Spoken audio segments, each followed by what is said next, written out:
Welcome to Stress Management in the Workplace, HRD 5317 Training Design with Jada, Kira, Miriam, and me, Sheena. We're going to kick it out today and talk to you about managing your stress in the workplace.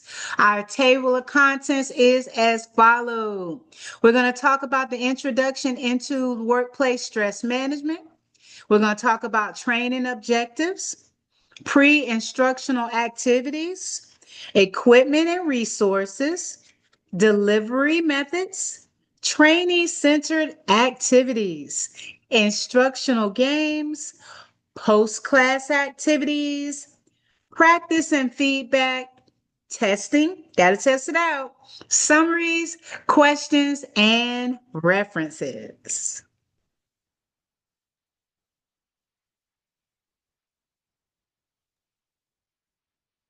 All right, so just to give y'all a little overview of our company, we are Horizon, one of the world's leading providers of technology and communication services. We are known primarily for the extensive wireless and fiber optic networks. The company is guided by values like trust, care, and excellence, and is committed to focusing on digital inclusion, climate protection, and social advancement. Horizon has employed over 100,000 individuals across the globe. So I don't know if anybody's heard, but we are doing a little bit of restructuring right now. The company is going significant organizational restructuring and workforce transformation, including notable job reductions. This emphasizes the ongoing HR challenge of managing change, employee transition, and retention of critical talent. In this presentation, we are going to establish how to implement various stress management programs to alleviate burnout and increase retention.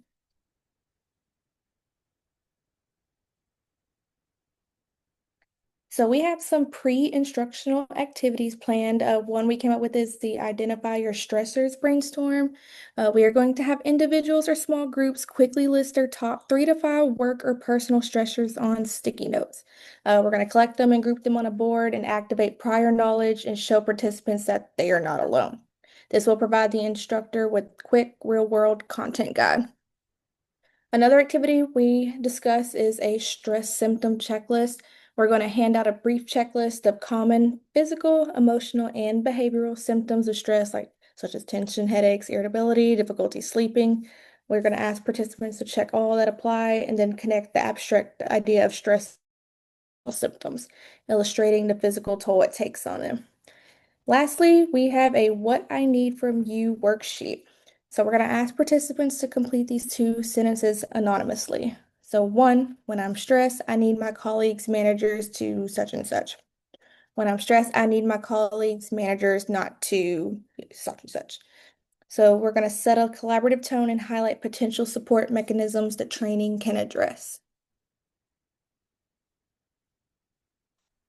So equipment and resources needed for our activities are we need paper, notebooks, index cards, and pens just for journaling, checklists, or writing down stressors. We need stress balls or fidget toys. These can be given to participants as they enter to help channel nervous energy or demonstrate a coping tool that they can keep at their desk. Lastly, we will need sticky notes, preferably in different colors, for individuals to quickly write 1 stressor per note before posting and grouping them on a wall.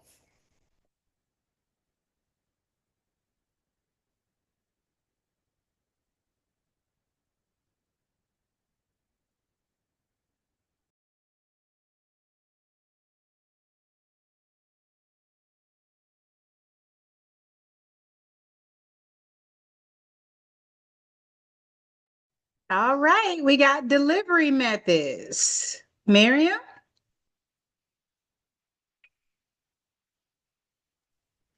Hi, yes. So delivery methods. So again, the goal of this, I want to emphasize the goal of the program is to equip our employees with accessible tools that helps them manage the stress effectively while also strengthening their overall performance, right?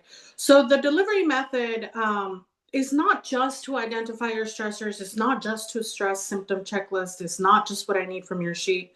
We at Horizon, the employees work across retail, customer service, corporate departments. So everyone requires different blends of technical business and interpersonal skills. We already know that.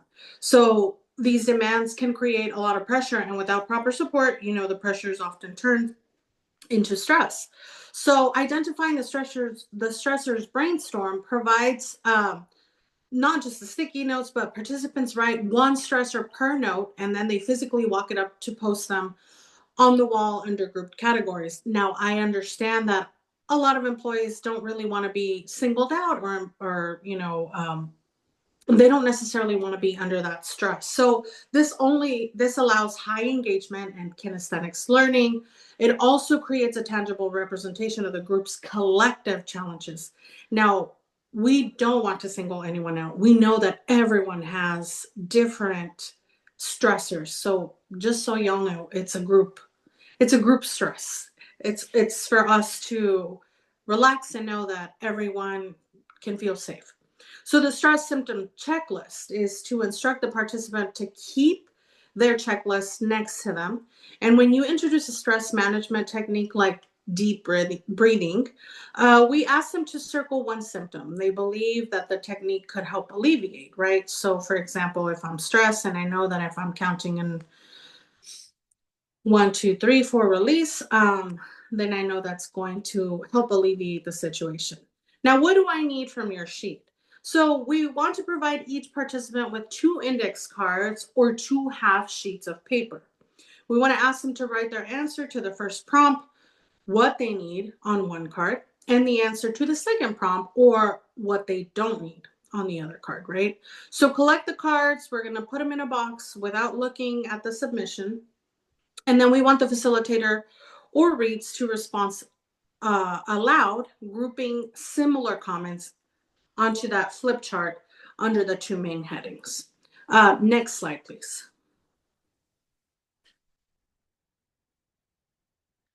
So the trainee-centered activities, these trainee-centered activities shift the focus from the instructor as the expert to the trainee as the active participant of knowledge. In regards to stress management, these activities are critical because stress is deeply personal. Trainees must apply the tools on their own unique stressors, feelings, and environment. So we know that the training module is designed to address this by focusing on the forming components, but trainee-centered activities fall into the categories that demand active participation, personal application, and reflection. So application and personalization, practice and embodiment, and reflection, and peer coaching. Next slide, please. So I focus on the activity, focus, objective, description, and flow, and the key skill. Now, what this chart is supposed to do is strengthen the skills. The training program supports higher retention. So if a stronger career development and improved workplace satisfaction across the company is achieved, then we can say that we are a good company. So the activities, the focus objectives, the description and the flow, the key skill developed, it's not just meant to follow at work. It's meant for you to check in at any moment, at any time, whether it's at work, whether it's outside of work. I'm not going to go one by one just because I feel like it would be redundant, but also we want to be mindful that, to participate in a relaxation technique, you have to be able to know how to, right? So mindful check-in, body scans, breathe to reset, thought catch and reframe, mindful listening and communication, coping under pressure, gratitude and self-compassion are all things that we don't have to just practice at work, but we can practice again on the outside level. So we can see that all of these are just kind of going through the motions of, okay, well, what do I need to do? I'm going to take 3 minutes to breathe. I'm going to do a quick reflection, and so on and so forth. Again, I don't want to go through the entire table because I feel like it would be redundant and undermining, and you guys can also read this table. Next, please.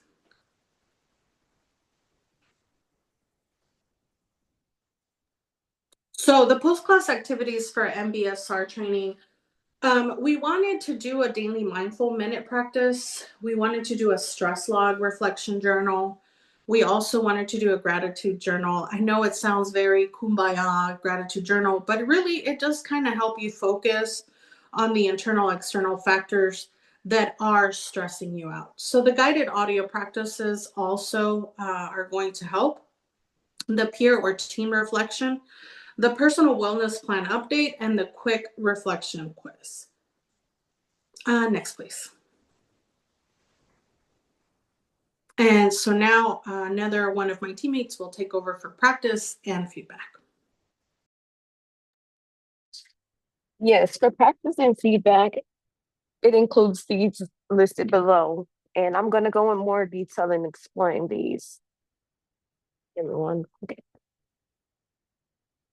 This section of our presentation explains how trainees actively practice stress management skills and how feedback is integrated throughout the training. These practice components ensure that employees don't just learn information, they are actively applying these techniques that support long-term behavior change in the workforce. The scenario-based example exercises and videos, for example, a video shows an escalated customer call. Employees pause and select whether they use grounding, deep breathing, or prioritization to respond effectively. These scenario-based exercises are one of the strongest tools. By using realistic workplace situations, like a difficult customer call or a sudden outage, we give trainees the chance to practice coping strategies in context. This helps transfer skills from the training room to the real on-the-job situations. For the reflection journals and self-assessment checklists, for example, a trainee logs that their stress increases before morning check-ins and notes deep breathing as a helpful technique. This reflection journal and checklist helps employees track personal stress patterns, writing down daily triggers, emotional reactions, and coping attempts, which increases self-awareness. This self-reflection helps employees also see the real progress and identify where they need support in these areas that they lack in. For the action planning activity, an example I use is an employee chooses to add a mid-morning mindful minute and reduce multitasking during high volume periods. The action planning activity is where trainees turn everything they learn into a personal plan. They identify specific strategies they will use, like mindful minutes or time blocking, and when they will use them. This moves the training from awareness to real behavior change. As for the skills check, an example of that would be trainees answer when coping strategies best fit each stress scenario, receiving instant feedback. The skills check is a simple but important step. It lets trainees demonstrate what they have learned, such as performing a breathing exercise or picking the right response to a scenario. This allows facilitators to confirm mastery and offer helpful feedback when needed. And the feedback strategies include the facilitator peer review, feedback / follow-up feedback loop, reflective feedback, and the interactive PowerPoint presentation with automatic feedback for scenarios or quizzes. Through these practices and demonstrations, learners receive immediate quiz results and personalized guidance. Our training includes multiple feedback methods, so learners receive consistent guidance, whether from peers, the facilitator, or the digital platform we will provide for them. This layered feedback strengthens learning and ensures continuous support. Next slide. As I stated before, I'm not gonna read all of this, but for the pre-test, during the testing phase, it establishes a baseline, it identifies gaps, and it tailors instructions. For the embedded test, it reinforces learning, provides immediate feedback, and supports active practice. And for the post-test, it confirms growth, measures retention, and demonstrates training success. In this section, it explains how we assess learning throughout the stress management model.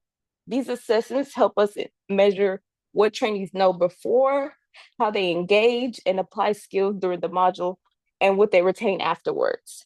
The pretest helps us understand where trainees typically what level they're on when we start the training module. Embedded assessment supports learning throughout the module by keeping trainees engaged and making sure the skills stick with them. The post-test confirms that learning objectives were met and measures how much participants improved. Together, the pre-test, the embedded assessments, and post-test creates a complete and accurate picture of training effectiveness. Next slide.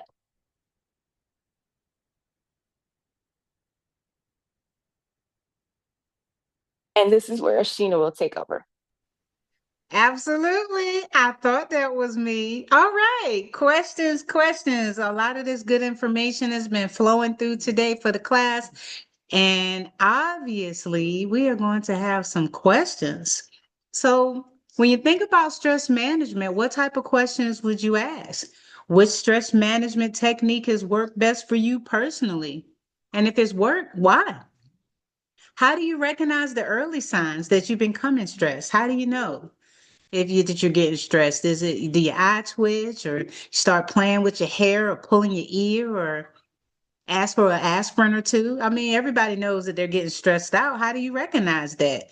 And have you ever applied something that you've learned from a stress management session like this one to your real life or your job? And if you have applied that, what was the outcome? Did it work for you? Did you use some of these breathing techniques, like Miriam and Jada was talking about? Were you able to understand the moment and recognize the triggers?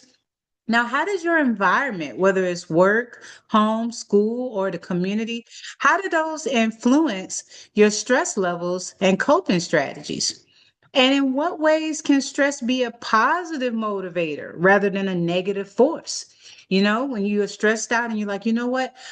I really got to do this. Maybe like running a race or performing in a dance competition. That's stressful in itself, but you're going to get out there and you're going to give it to them. You in your mind, you're Beyonce in the moment. You're stressed out, but you're going to give them all you got. I've never been in a dance class, so I got spirit fingers from like Bring It On days. So I don't know if that's the move, but I would just give it all I got, all the spirit fingers that I have. So we got to think about these questions when it's time to manage stress. Now, we do appreciate you hanging out with us today. All of our references have been from our Rapid Instructional Design, Learning ID Fast and Right book. I use the Kindle edition because I like Kindle. So we definitely want to let you know that we appreciate you hanging out with us today and going through the lesson. It's been me, Sheena, Kira, Jada, and oh my goodness, I drew a blank. Miriam. Why does your And name say Miriam. Marius at iPad? Who is Maris? We got a new member. Miriam, who changed her name to Maris. Y'all see how I reflected on that stress that just happened? I was like, oh my God, what's my team member name? But I worked it out. See? Woosah. Woosah. I worked it out with the middle of my spirit fingers and knowing that I really like her. So I gotta get this name right. But again, thank you for participating with us. HRD 5317 Training Design. You guys have a great day. Thanks for watching.